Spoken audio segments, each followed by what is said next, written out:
Hello दोस्तों, आप सभी का स्वागत है एक बार फिर से आपके अपने YouTube channel Bijaniya edu classes में। और हमारा मिशन एसएससी का जो टारगेट है उसके लिए हम 40 हार्ड चैलेंज लेके चले हैं। क्या कि हम रीजनिंग की 40 टास्क करेंगे, 40 क्लासेज होंगे रीजनिंग की, जिनके अंदर हमारा टारगेट रहेगा कि हम रीजनिंग के आने वाले 20 सवालों में से 20 के 20 क्या करें, सही करें। और रीजनिंग में एसएससी जीडी में हमारे 40 में से 40 नंबर आए। तो उसी लक्ष्य को लेकर के आज हमारा 11वां दिन है और 11वें दिन में हमारी सीटिंग अरेंजमेंट की कौन सी क्लास होगी? दूसरी क्लास होगी। पिछली क्लास में हमने डे 10 में बात की सीटिंग अरेंजमेंट के कुछ क्वेश्चंस के बारे में जो कि बैक ईयर एग्जाम में आए हुए हैं और जो कि आपके एग्जाम के पॉइंट ऑफ व्यू से भी क्या है, इंपॉर्टेंट है। उन क्वेश्चनों के बारे में हमने बात की।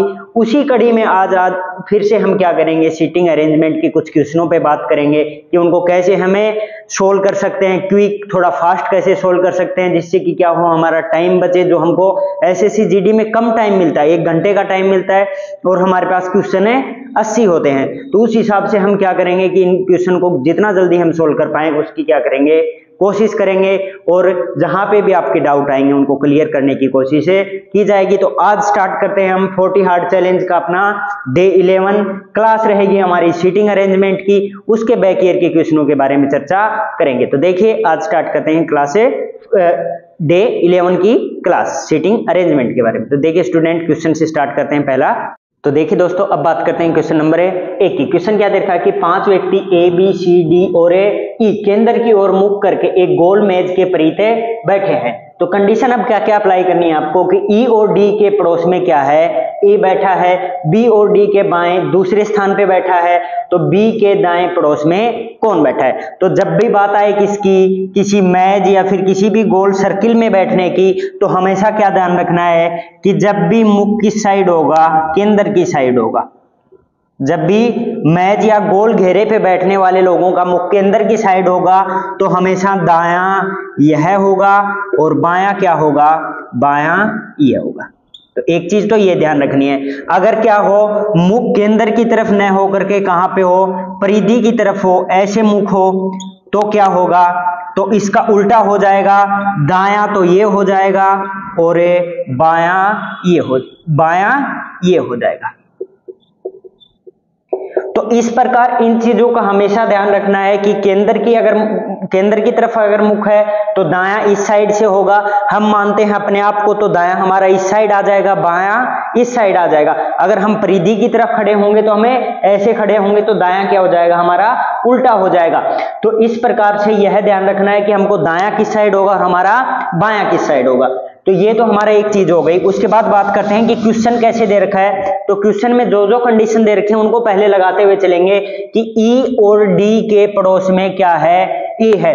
अगर मैं बात करूं कि ई और डी के पड़ोस में ए को करना है तो मतलब ए को क्या करना होगा, मध्य करना होगा, तभी ए दोनों के क्या आ सकता है, पड़ोस में आ सकता है। तो हम क्या बनाएं, एक सर्किल बनाएं। और अगर हम समझें कि डी यहां पे है और ए यहां पे है तो ई कहां पे आ जाएगा, यहां पे आ जाएगा। तो दोनों के क्या आ गया, पड़ोस में हो गया।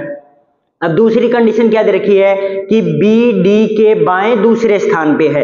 तो बी है, डी का बायां किस साइड होगा, केंद्र की तरफ मुंह है तो बायां किस साइड होगा, इस साइड होगा। तो बायां दूसरे स्थान पे नहीं हो सकता। इसका मतलब है इस चीज को हम कैसे लिख सकते हैं कि यहां पे अगर मैं क्या कर दूं, डी कर दूं और यहां पे ई कर दूं, तो अभी डी का बाएं दूसरे स्थान पे, तो यहां पे भी एक कैंडिडेट होगा। डी के बाएं दूसरे स्थान पे कौन है, बी है। तो यहां पे बी हो गया, तो यहां पे बचने वाला व्यक्ति कौन हो गया, A B C D E. तो बचा कौन है, सी। तो अब हमसे क्वेश्चन में क्या पूछा गया है कि बी के दाएं पड़ोस में कौन है, बैठा है। तो बी का दायां किस साइड होगा, इस साइड होगा। तो बी के दाएं पड़ोस में कौन बैठा है, सी बैठा है। आपको खास करके यही ध्यान रखना है कि मुख अगर केंद्र की तरफ है तो दायां इस साइड होगा, अगर मुख परिधि की तरफ है तो दायां उस साइड से होगा। तो इन चीजों का ध्यान रखना है। और ऐसे क्वेश्चन को आप अगर स्टेप वाइज लेके चलोगे तो क्वेश्चन क्या है, बहुत ही इजी है। तो ये क्वेश्चन देखिए, उसके बाद बात करते हैं हम नेक्स्ट। तो देखिए दोस्तों, अब बात करते हैं क्वेश्चन नंबर 2 की। क्वेश्चन क्या दे रखा है कि 4 मित्र एक वर्ग में बैठे हैं। बी के दाहिने सी तथा बी के बाएं क्या है, ए है। तो सी के दाहिने कौन होगा। तो हमने बात की थी क्या कि सर्किल में अगर सर्किल की तरफ मुख कर रखा है तो इसका मतलब है दायां इस साइड से होगा और ये बायां इस साइड से होगा। तो यही हम किस में करेंगे, वर्ग में करेंगे कि वर्ग में 4 दोस्त ऐसे बैठे हुए हैं तो उनका दाहिना तो ऐसे चलेगा दायां, और बायां कैसे चलेगा उनका, ऐसे चलेगा। तो अभी क्या दे रखा है कि B के दाहिने C है, तो अगर मैं B को यहां मानूं तो B के दाहिने C यहां पे हो जाएगा और B के बाएं क्या है, A है, तो यहां पे क्या हो जाएगा, A हो जाएगा। तो C के दाहिने कौन आएगा, तो यहां पे लास्ट कौन बचा, D बचा, तो C के दाहिने कौन आ जाएगा, D आ जाएगा। तो इस प्रकार आप एक पैटर्न लेके चल सकते हैं, मतलब एक चीज को फॉलो कर सकते हैं। आप अगर यहां से इस साइड दायां कर रहे हैं तो पूरे सभी उस क्वेश्चन में कंप्लीट दायां ही इस साइड से करना होगा, आपको इसी साइड से करना होगा, बायां उस साइड से करना होगा। अगर मुख किस साइड हो, केंद्र की साइड हो, तो दायां हमेशा कैसे चलेगा, हमारा एंटी क्लॉकवाइज चलेगा, और बायां किस साइड चलेगा, क्लॉकवाइज चलेगा। अगर मुख कहां हो कि केंद्र से परिधि की तरफ हो तो दायां हमारा चलेगा कैसे, क्लॉकवाइज, और बायां कैसे चलेगा, एंटी क्लॉकवाइज। तो इस प्रकार से इस प्रकार के क्वेश्चन आप सोल्व कर सकते हैं। तो सी के दाएं कौन होगा, डी होगा, तो ये क्या हो जाएगा, आपका आंसर हो जाएगा। और ये क्वेश्चन किसमें पूछा गया है, सूचना सहायक के 2018 के एग्जाम में पूछा गया है। तो ऐसे क्वेश्चन आते हैं सीटिंग अरेंजमेंट से रिलेटेड, तो इन क्वेश्चनों पे और बात करते हैं आगे। ये क्वेश्चन देखिए, उसके बाद बात करते हैं हम नेक्स्ट क्वेश्चन। तो देखिए दोस्तों, अब बात करते हैं क्वेश्चन नंबर 3 की। क्वेश्चन क्या दे रखा है कि P, Q, R, S, T तथा U कितने लोग 6 व्यक्ति हैं जो कि यहाँ बैठे हैं, एक गोल मेज के चारों तरफ बैठे हैं, यानी उनका मुख होना किस साइड है, केंद्र की साइड उनका मुख होगा। P और U के बीच बैठा है, T S के सामने बैठा है, और R T के साथ नहीं बैठा। Q के सामने कौन बैठा है, ये आपको क्या करना है, फाइंड करना है। तो ऐसे क्वेश्चन जब भी सिंपली आए तो एक क्या बना लेते हैं, पहले एक घेरा बना लेते हैं। कितने लोगों की बात हो रही है, 6 लोगों की बात हो रही है। तो हम क्या करें कि 6 को एक बार उनके स्थान फिक्स कर देते हैं कि यहाँ यहाँ उनको क्या करना है, बिठाना है। अब जो जो चीज हमको दी गई है क्या कि P, T और U के बीच बैठा है। अगर T यहाँ पे है, U यहाँ पे है, तो इन दोनों के बीच कौन है, P है। तो हमने इसने ऐसे बताया कि P, T और U के मध्य बैठा है, तो हमने उनके मध्य बैठा दिया। उसके बाद T S के क्या है, सामने है, T S के क्या है, सामने है, तो हमारे पास क्या हो गया, T S के सामने हो गया। उसके बाद बैठा और R T के साथ नहीं बैठा है, तो R यहां पे नहीं आ सकता, क्यों, क्योंकि R T के पास में नहीं है। तो R को हम कहां पे कर देते हैं, यहां पे कर देते हैं। R कहां पे आ जाएगा, P के सामने आ जाएगा और S के पास आ जाएगा। लेकिन R कहां पे नहीं होगा, T के साथ में नहीं बैठा। दूसरी इसके बाद पूछा क्या है कि Q के सामने कौन बैठा होगा। तो हमारे पास एक कैंडिडेट बचा है, वो कौन बचा, Q बचा। तो Q को हमें यहां बैठा देते हैं। तो अब Q के सामने कौन बैठा है, हमारे पास U बैठा है, तो U क्या हो जाएगा, आपका आंसर हो जाएगा। तो इस प्रकार से ये क्वेश्चन क्या कर सकते हो आप, इन जैसा आपको बताया गया है, जैसी कंडीशन लगा करके दी गई है कि P, T और U के मध्य बैठा है तथा T S के सामने बैठा है, तो ऐसी जब भी आप स्टेप वाइज चलोगे उस क्वेश्चन में, तो क्या हो जाएगा, आप आंसर जल्दी निकाल सकते हैं। ऐसे क्वेश्चनों का और अभ्यास करेंगे हम, जिससे कि क्या हो, आप लोग जल्दी से इन क्वेश्चन का क्या दे पाए, आंसर दे पाए। तो ये क्वेश्चन देखिए, उसके बाद बात करते हैं हम नेक्स्ट क्वेश्चन की। तो देखिए दोस्तों, अब बात करते हैं क्वेश्चन नंबर 4 की। क्वेश्चन क्या दे रखा है कि A, B, C, D क्या खेलते हैं, ताश से खेल रहे हैं। A व B क्या है, पार्टनर है। D का मुख उत्तर की ओर है। अगर A का मुख पश्चिम की ओर हो तो दक्षिण की ओर मुख किसका होगा। तो आप सभी लोगों को ताश तो सभी लोगों को खेले हुए होंगे, सभी को पता होते हैं, है ना। ताश में क्या होते हैं, पार्टनर होते हैं, या फिर उनको आपस में एक दूसरे के क्या बन जाते हैं, वो सहयोग करते हैं ताशों में, तो उनको क्या बोलते हैं, पार्टनर बोलते हैं। तो पार्टनर क्या होते हैं, हमेशा आमने सामने बैठते हैं, और दिशा जिस साइड वो बैठे हैं उसके अपोजिट साइड उनका क्या होता है, मुख होता है। मतलब यहाँ ये साइड कौन सी है, दक्षिण है, ये साइड कौन सी है, उत्तर है, और ये साइड पूर्व है, और ये साइड पश्चिम है। साइड ऐसे काउंट होते हैं। उसके बाद बात करें तो क्या दे रखा है कि A, B का पार्टनर है और D का मुख उत्तर की ओर है। तो अगर D दक्षिण में बैठेगा तभी D का मुख किस साइड होगा, उत्तर की साइड होगा। तो एक चीज हमारे पास आ गई कि D का मुख तो किस साइड है, उत्तर की साइड है। उसके बाद क्या दे रखा है कि A का मुख किस साइड हो, पश्चिम की साइड हो। तो इसका मतलब ए पूर्व में बैठेगा तब ए का मुंह किस साइड होगा, पश्चिम की साइड होगा। उसके बाद क्या दे रखा है कि ए बी का क्या है, पार्टनर है। तो पार्टनर है तो ए बी के क्या बैठेगा, सामने बैठेगा। जब ए का मुख पश्चिम की ओर है तो बी का मुख किस साइड होगा, पूर्व की साइड होगा। तो ए भी हो गया, बी भी हो गया, डी भी हो गया। तो अब हमारे पास कैंडिडेट कौन बचा, सी बचा, जिसका मुंह किस साइड होगा, दक्षिण की साइड होगा। और हमसे पूछा क्या गया है कि दक्षिण की तरफ किसका मुख है, तो दक्षिण की तरफ किसका मुख होगा, सी का मुख है दक्षिण की तरफ होगा। तो इन क्वेश्चन को आप इजी कैसे कर सकते हो, आप लोगों को एक तो क्या नॉलेज होना चाहिए, ये साइड का नॉलेज होना चाहिए। कैसे कि ऊपर उत्तर होगा हमेशा, नीचे हमेशा दक्षिण होगा, राइट हैंड की साइड हमारा हमेशा क्या होगा, पूर्व होगा, और लेफ्ट हैंड की साइड हमारा क्या होगा, पश्चिम होगा। तो आपको पता होना चाहिए कि साइड कैसे होती है। दूसरी चीज आपको पता है कि ताश खेलते वक्त आमने सामने ही बैठते हैं पार्टनर, है ना। तो उस हिसाब से हमने क्या किया, इस क्वेश्चन को सोल्व किया। ये क्वेश्चन देखिए, उसके बाद बात करते हैं हम नेक्स्ट क्वेश्चन की।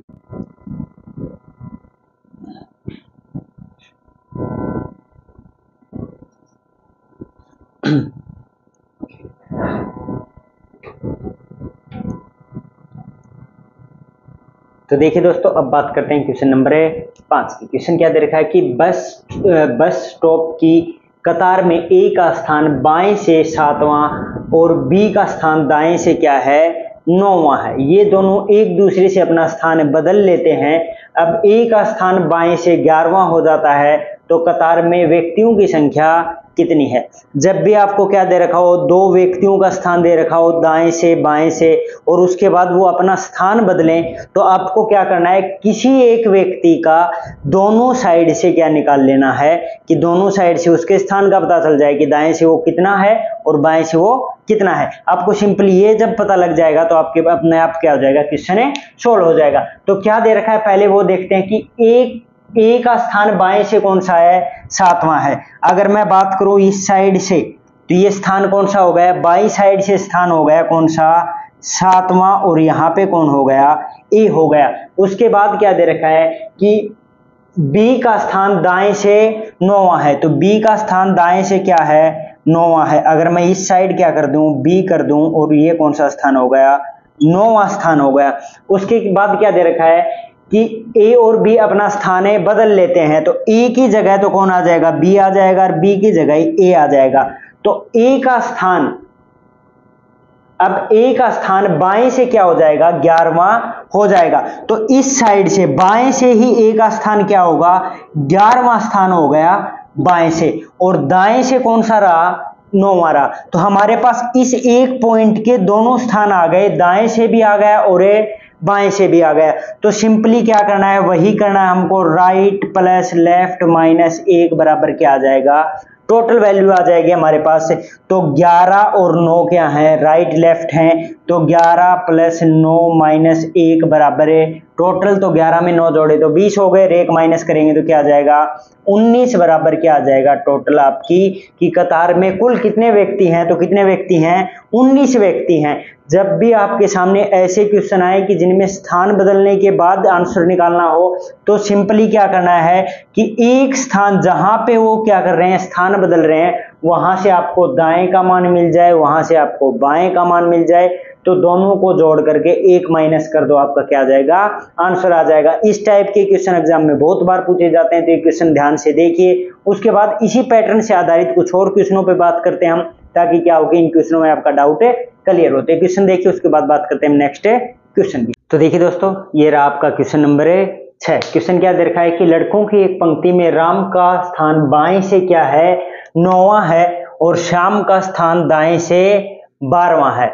ये दोनों अपना स्थान बदल लेते हैं। अब राम का बाएं से स्थान क्या हो जाता है, 15वां हो जाता है। तो पंक्ति में लड़कों की संख्या क्या होगी, जैसा हमने क्वेश्चन नंबर 5 में बात की थी, सेम उसी पैटर्न पे आधारित क्वेश्चन है। आपको सिर्फ क्या करना है, एक साइड ज्ञात करनी है, एक बाएं से मिल जाए, एक दाएं से मिल जाए, किसी एक व्यक्ति का, तो आप क्या कर सकते हो, उससे इस क्वेश्चन को हल कर सकते हो। ये क्वेश्चन आप लोगों के लिए होमवर्क का क्वेश्चन है, आप लोग इस क्वेश्चन को हल कीजिए और कमेंट बॉक्स में इसका जवाब दीजिए। मैं आशा करता हूं कि आप सभी लोग इसको एक बार करके देखेंगे, जिससे कि आपको पता चले कि आपकी तैयारी कैसे चल रही है। तो इस क्वेश्चन को हल कीजिए, उसके बाद बात कर रहे हैं हम नेक्स्ट क्वेश्चन। तो देखिए दोस्तों, ये रहा आपका क्वेश्चन नंबर 7। क्वेश्चन क्या दे रखा है कि ए बी से लंबा है। जब भी मैंने बोला, जब भी ऐसे क्वेश्चन आते हैं कि जिसमें अधिक मार्क हैं या फिर वो उससे लंबा है या फिर वो उससे तेज है, जब भी ऐसे क्वेश्चन आए तो उनको हर स्टेप वाइज लिखते हुए चलेंगे। क्या दे रखा है कि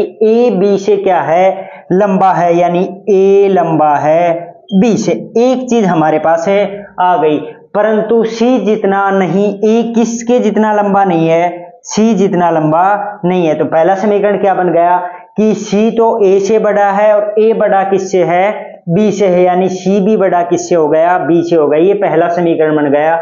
दूसरा क्या दे रखा है कि डी ई से क्या है, लंबा है। तो डी क्या है, ई से लंबा है। दूसरा समीकरण ये बन गया, परंतु बी जितना लंबा नहीं, यानी बी से क्या हो गया, छोटा हो गया। कौन है, डी हो गया। ये हमने समीकरण क्या बना दिया, सेकंड बना दिया। जब भी आप ऐसे क्वेश्चन सोल्व करोगे तो ऐसे समीकरण अगर बनाते हुए चलोगे तो आपको क्या नहीं होगी, क्वेश्चन को करने में ज्यादा टाइम नहीं लगेगा। एक तो आप इजीली सोल्व कर सकते हो क्वेश्चन को, और एक गलत होने के चांसेज कम हो जाएंगे। उसके बाद बात करें तो क्या दे रखा है कि ई एफ से लंबा है। ई लंबा है किससे, एफ से, परंतु डी जितना नहीं, डी जितना नहीं, यानी डी क्या है, लंबा है किससे, ई से। क्या दे रखा है कि ई लंबा है एफ से, परंतु डी जितना लंबा नहीं है। तो इनमें सबसे लंबा कौन सा है। तो पहले तो बात करेंगे हम समीकरण 1 और 2 से। तो समीकरण 1 और 2 की बात करें हमें, तो सी तो क्या है, सबसे लंबा है। उसके बाद क्या है, सी से छोटा ए है, ए से छोटा कौन है, बी है। अब बी से छोटा कौन है, डी है, और डी से छोटा कौन है, लास्ट में ई है। तो ये तो हमारे पास किससे आ गया, समीकरण 1 से आ गया। अब बात करें समीकरण 2 से, तो समीकरण 2 में क्या दे रखा है कि डीई, डीई यहां पे भी है। तो एकमात्र कौन बचा हमारे पास है, एफ बचा, यानी सी ए बी डी ई और एफ। ये क्या हो जाएगा, उनका क्रम हो जाएगा। सबसे बड़ा कौन है, सी है, सबसे छोटा कौन है, एफ है। तो हमसे पूछ क्या रखा है कि सबसे लंबा कौन है, सबसे लंबा कौन है, सी है। तो ये क्या हो जाएगा, आपका आंसर हो जाएगा। जब भी आप समीकरण से बना करके सोल्व करोगे तो आपके क्वेश्चन का गलत होने का चांस नहीं रहेगा। तो ये क्वेश्चन देखिए, उसके बाद बात करते हैं हम नेक्स्ट क्वेश्चन की। और आप लोगों को अगर वीडियो अच्छी लग रही है तो लाइक करें और चैनल को सब्सक्राइब भी करें। तो देखिए क्वेश्चन, उसके बाद बात करते हैं हम नेक्स्ट क्वेश्चन की। देखिए दोस्तों, ये रहा आपका क्वेश्चन नंबर 8। क्वेश्चन क्या दे रखा है कि A P R x S और जेड एक पंक्ति में बैठे हैं, यानी एक लाइन में व्यक्ति बैठे हैं। कितने व्यक्ति हैं, 1 2 3 4 5 और 6 व्यक्ति एक लाइन में बैठे हुए हैं। यानी एक लाइन है, उसमें कितने व्यक्ति बैठे हुए, टोटल 6, 1 2 3 4 5 और 6। ये 6 व्यक्ति एक लाइन में बैठे हुए हैं। एस व जेड पंक्ति के केंद्र में हैं, यानी या तो एस यहाँ पे हो सकता है और जेड यहाँ पे हो सकता है। यहाँ पे जेड होगा तो यहाँ पे कौन होगा, एस होगा। हमने ऐसे माना कि एस यहाँ पे भी हो सकता है, यहाँ पे जेड भी हो सकता है, यहाँ पे जेड भी हो सकता है, यहाँ पे एस भी हो सकता है। तथा पी व ए पंक्ति के क्या है, सिरे पे बैठे हैं। यहाँ पे पी है, यहाँ पे ए है, और यहाँ पे ए हो सकता है, यहाँ पे पी हो सकता है। ये संभावनाएं हमारे पास बन रही हैं। उसके बाद क्या दे रखा है कि ए के बाईं तरफ कौन है, आर है। तो ए के बाईं तरफ अगर ए यहां पे होगा तो ए का बायां किस साइड होगा, इस साइड होगा, यानी आर कहां पे है, इस साइड है। ए को अगर हम ऐसे करके बैठा है तो ए का बायां किस साइड होगा, उस साइड होगा। तो इस साइड क्या हो गया, आर हो गया, बैठा है। तो P के एकदम दाहिने कौन बैठा है, तो P का दायां किस साइड होगा, इस साइड होगा। और हमारे पास क्या बच गया, अब A आ गया, R आ गया, Z आ गया, S आ गया और P आ गया। अब हमारे पास बचा क्या, X बचा। तो X कहां हो सकता है, P के दाहिने हो सकता है। तो आंसर क्या हो जाएगा, X P के क्या बैठा है, दाहिने बैठा है। तो इस प्रकार से ऐसे क्वेश्चनों को क्या कर सकते हैं, आप इजीली सोल्व कर सकते हैं। जैसा आपको स्टेप वाइज दे रखा है, जैसी आपको कंडीशन दे रखी है, उनको क्या करना है, आपको बस स्टेप वाइज फॉलो करते चलो और उनको लिखते हुए चलो, जिससे कि आपको क्या है, मिस्टेक ना हो, कोई भी चीज आप भूल ना जाओ। इसीलिए ये जरूरी है। तो देखिए क्वेश्चन, उसके बाद बात करते हैं हम नेक्स्ट। तो देखिए दोस्तों, अब बात करते हैं क्वेश्चन नंबर 9 की। क्वेश्चन क्या दे रखा है कि 10 लड़कियों और 20 लड़कों में एक लड़कों की एक क्या है, कक्षा है। तो हमारे पास टोटल स्टूडेंट कितने हैं कक्षा में, 30 हैं, जिसके अंदर गर्ल्स कितनी हैं हमारे पास, 10 हैं, और बॉयज हमारे पास कितने हैं, 20 हैं। और कक्षा में कोमल का स्थान लड़कियों में क्या है, चौथा है, यानी लड़कियों में कोमल का स्थान कौन सा है, चौथा है। कोमल से आगे टोटल कितनी लड़कियां हैं हमारे पास है, 3 लड़कियां ऐसी हैं जो कोमल से आगे हैं, कोमल का स्थान तभी क्या होगा, चौथा होगा। और कक्षा में 18वां है, और कक्षा में अगर टोटल में अगर हम बात करें तो कौन सा स्थान है उसका, 18वां स्थान है, यानी क्या है कि 17 बच्चे उससे आगे हैं। तो अब बात करें कि कोमल का लड़कों में कौन सा स्थान होगा, तो 18वां तो उसका किस में है, कक्षा में है, और चौथा किस में है, लड़कियों में है, यानी लड़की उससे आगे कितनी है, 3 लड़कियां उससे आगे हैं। अगर 18 में से मैं 3 माइनस कर दूं तो उसका किस में स्थान आ जाएगा, ये लड़कों में स्थान आ जाएगा, और कौन सा स्थान आ जाएगा, 15वां स्थान आ जाएगा। फिर से समझ के देखिए कि 10 लड़कियां और 20 क्या हैं, लड़के हैं, और कोमल का स्थान लड़कियों में कौन सा है, चौथा है। तो हम माने कि एक लड़की यहाँ पे, दूसरी यहाँ पे, और उसके बाद यहाँ पे कौन है, तीसरी लड़की है। तो चौथा स्थान किसका है, कोमल का है। तो हमारे पास कितनी लड़कियां हैं कोमल से आगे, 3 लड़कियां हैं, और टोटल कक्षा में उसका स्थान कौन सा है, 18वां है। तो मैं 18 में से अगर क्या कर दूं, 3 माइनस कर दूं तो कौन सा स्थान आएगा कोमल का, 15वां स्थान आएगा। या फिर क्या कर सकते हैं हमें, 18 माइनस 4 प्लस 1 बराबर क्या आ जाएगा हमारे पास है, 15 आ जाएगा। अगर आप क्वेश्चन में इतना वो नहीं करना चाहते, आपको टाइम बचाना है, तो सिंपली आप क्या कर सकते हो, 18वां स्थान तो उसका किस में है, कक्षा में है। लड़कियों में स्थान कौन सा है, चौथा है। तो उसका स्थान हर बार क्या काउंट किया जाएगा, यहां से एक क्या हो जाएगा, कम हो जाएगा। तो उसके लिए हम क्या कर देते हैं, एक ऐड कर देते हैं। तो 18 और 1 19, 19 में से 4 गए तो कितने बचे, 15 बचे। तो हमारा आंसर क्या हो जाएगा, 15 हो जाएगा। तो इस प्रकार से क्या कर सकते हैं, क्वेश्चन को इजीली सोल्व कर सकते हैं। ये क्वेश्चन देखिए, और आप लोग क्या कीजिए, वीडियो को लाइक कीजिए और चैनल को सब्सक्राइब कीजिए, कि जिससे कि हमको भी थोड़ा बहुत मोटिवेशन मिलता रहे कि हम आपके लिए क्वेश्चन बना रहे हैं, तो हम भी क्या करें, थोड़ा ज्यादा मेहनत करें इस चीज के ऊपर। तो देखिए आप लोग ये क्वेश्चन, उसके बाद बात करते हैं हम नेक्स्ट। तो देखिए दोस्तों, ये रहा आपका क्वेश्चन नंबर 10। क्वेश्चन क्या दे रखा है कि अलग अलग लंबाई वाले 5 बच्चे के, एल, एम, एन और ओ के समूह में के सबसे क्या है, लंबा है। तो जो सबसे लंबा है उसको क्या लिख देंगे, सबसे पहले लिख देंगे, जबकि एल क्या है, सबसे छोटा है। एल क्या है, सबसे छोटा है। ओ उस समय समूह का क्या है, दूसरा सबसे छोटा बच्चा है। तो दूसरा सबसे छोटा है तो एल के बाद आ जाएगा। एम एन से क्या है, लंबा है। तो एम लंबा है किससे, एम से है। इसको हम यहां पे लिख लेते हैं, एम क्या है, एन से लंबा है। उनमें तीसरा सबसे लंबा बच्चा कौन होगा। तो अगर मैं क्या मानूं, एम को मानूं यहां और एन को मानूं यहां, तो तीसरा सबसे लंबा बच्चा कौन हो जाएगा, के बाद कौन हो गया, एम हो गया। एम के बाद कौन हो गया, एन हो गया। तो एन क्या हो जाएगा हमारा, तीसरा सबसे लंबा बच्चा हो। तो एन क्या हो जाएगा हमारा, सबसे तीसरा सबसे लंबा बच्चा हो जाएगा। तो इस प्रकार से आप लिख के या फिर बार बार क्वेश्चन करोगे तो क्वेश्चन को देखते ही आप लोगों को समझ में आ जाएगा कि ऑप्शन में हमको क्या दे रखा है, हमको लिखने की जरूरत नहीं। वैसे करके देखें, के सबसे लंबा है जबकि एल सबसे क्या है, छोटा है। तो यहां से एल नहीं हो सकता। उसके बाद बात करें कि ओ समूह का दूसरा है, तो ओ समूह का दूसरा है तो ओ भी नहीं हो सकता। उसके बाद क्या दे रखा है कि एम एन से क्या है, लंबा है। तो एम भी नहीं हो पाएगा, क्यों, क्योंकि एम एन से लंबा होगा तो 2 तो हमारे पास पहले आ चुके हैं, तो आपको लिखने की भी जरूरत नहीं, आप सीधा आंसर निकाल सकते हैं, क्या आएगा, एन आएगा। तो इस प्रकार से आप क्वेश्चंस को हल कर सकते हैं। आज की क्लास को हमें यहीं समाप्त करते हैं। हमारी 40 हार्ड चैलेंज की क्लास यहीं आज 11th क्लास क्या होती है, समाप्त होती है। आज हमने क्या बात की है, आज हमने सीटिंग अरेंजमेंट्स के बचे हुए क्वेश्चन की, या फिर दूसरी क्लास आज हमारी थी सीटिंग अरेंजमेंट से रिलेटेड एसएससी में आधारित क्वेश्चन हम इसमें पढ़ रहे हैं कि एसएससी के एग्जाम में आने वाले क्वेश्चन के आधार पे हम लोग क्वेश्चन कर रहे हैं। तो आज हमारी यही क्लास, इसी क्लास को हमें यहीं विराम देते हैं। आगे वाली क्लास में आपके साथ एक नए टॉपिक के साथ आगे वाले दिन जुड़ेंगे। तब तक आप ऐसे ही पढ़ते रहें, और अगर आप लोगों ने अभी तक चैनल को सब्सक्राइब नहीं किया है तो चैनल को सब्सक्राइब करें। धन्यवाद।